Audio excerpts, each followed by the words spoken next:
Selamat datang di video pembelajaran Pendidikan Agama Islam dan Budi Pekerti Kelas 6, Pelajaran 7, Menerima Qada dan Qadar dengan saya, Muhammad Fahmi.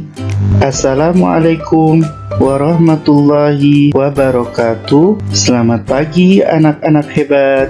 Bapak ingatkan untuk selalu menjaga protokol kesehatan demi mencegah penyebaran virus COVID-19 dan kita terhindar daripada virus COVID-19. Baiklah, marilah kita awali pembelajaran kita dengan membaca basmalah. Bismillahirrahmanirrahim. Pembelajaran kita kali ini yaitu tentang menerima qada dan qadar. Adapun tujuan pembelajaran kita yaitu 1. Agar peserta didik dapat meyakini adanya qada dan qadar. 2. Agar peserta didik dapat menunjukkan perilaku berserah diri kepada Allah Subhanahu wa taala yang mencerminkan iman kepada qada dan qadar. 3. Agar peserta didik dapat memahami hikmah beriman kepada qada dan qadar yang dapat membentuk perilaku akhlak mulia. Masih ingatkah kalian rukun iman? Beriman kepada qada dan qadar adalah rukun iman ke-6.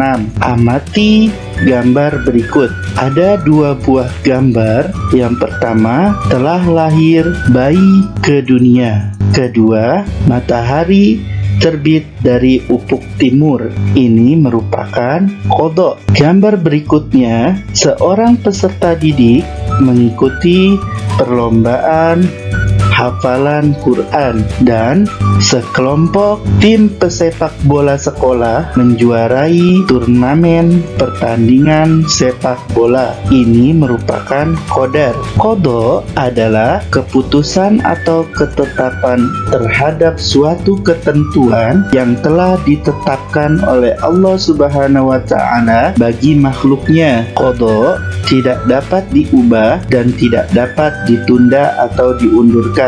Firman Allah dalam surah Al-Hadid ayat 22 artinya, setiap bencana yang menimpa di bumi dan yang menimpa dirimu sendiri semuanya telah tertulis dalam kitab Lauhil Mahfuz sebelum kami mewujudkannya. Sungguh yang demikian itu mudah bagi Allah. Dan berikut contoh-contoh qada. Yang pertama, matahari terbit dari timur dan tenggelam di barat. Kedua, kematian pasti akan datang dan tidak seorang pun yang tahu kapan kematian itu akan datang. Sedangkan qadar atau takdir adalah segala ketentuan Allah Subhanahu wa taala yang telah berlaku terhadap semua makhluknya. Namun, qadar dapat diubah dengan usaha manusia atau ikhtiar. Ikhtiar adalah usaha manusia untuk memenuhi kebutuhan dalam hidupnya. Perhatikan gambar fana kehidupan ini. Terdapat masa ajali. Masa ajali ini adalah masa di mana belum terdapat ciptaan Allah dan belum ada kehidupan kecuali hanya ada Allah Subhanahu wa taala, dan Allah menentukan dan merencanakan semuanya itu yang dituliskan di Lauhil Mahfuz. Ini adalah qada. Dalam perjalanan waktu, maka ada yang berikhtiar dan berdoa, lalu terjadilah sesuatu hasil yang disebut dengan qadar. Contohnya, Allah telah menetapkan memberikan modal kecerdasan atau akal kepada manusia. Ini qadanya. Dalam perjalanan waktu, manusia berikhtiar, berusaha, belajar dan berusaha dengan sungguh-sungguh, maka manusia tersebut akan menjadi pintar dan sukses. Antara qada dan qadar ini memiliki hubungan yang erat, di mana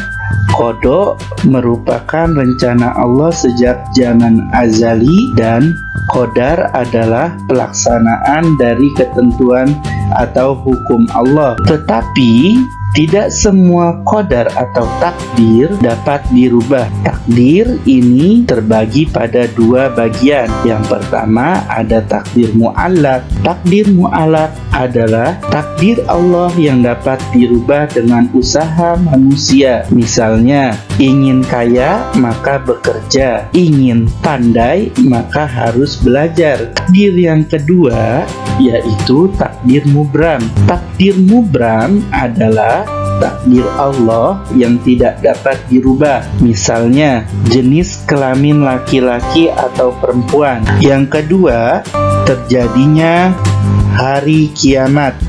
Selanjutnya, yaitu datangnya kematian. Nah, anak-anakku semuanya, setelah kita mengetahui makna qada dan qadar, marilah kita ketahui hikmah beriman kepada qada dan qadar. Apa sih hikmahnya? Hikmah beriman kepada qada dan qadar yang pertama adalah beriman kepada qada dan qadar meningkatkan iman dan ketakwaan kepada Allah Subhanahu wa Ta'ala. Yang kedua, beriman kepada qada menyebabkan kita terdorong berusaha dan menerima hasil usaha dengan lapang dada. Yang ketiga, beriman kepada qadar menyebabkan kita berperilaku percaya diri, sportif, atau mengakui kelebihan orang lain yang berusaha atau berikhtiar. Demikian pembelajaran kita hari ini. Semoga bermanfaat. Marilah kita tutup dengan membacakan hamdalah. Alhamdulillahi Rabbil Alamin. Wassalamualaikum warahmatullahi wabarakatuh.